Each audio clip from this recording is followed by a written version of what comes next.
আজকে বেচাকেনা খুব খারাপ, অনেক খারাপ, কিছু করার নাই।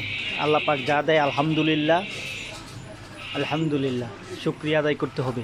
বেচাকেনা যেমনই হোক, কিন্তু আল্লাহর কাছে শুক্রিয়া আদায় করতে হবে সবসময়। আলহামদুলিল্লাহ। আজকে বেচাকেনা মোটামুটি কম, তো আজকে কলাটা খুব ভালো বিক্রি করেছি। আমি আবার কলাও বিক্রি করি। কলা, এই পাশেও কলা, আর এই পাশেও কলা আছে। এটা আমার চালের গোডাউন,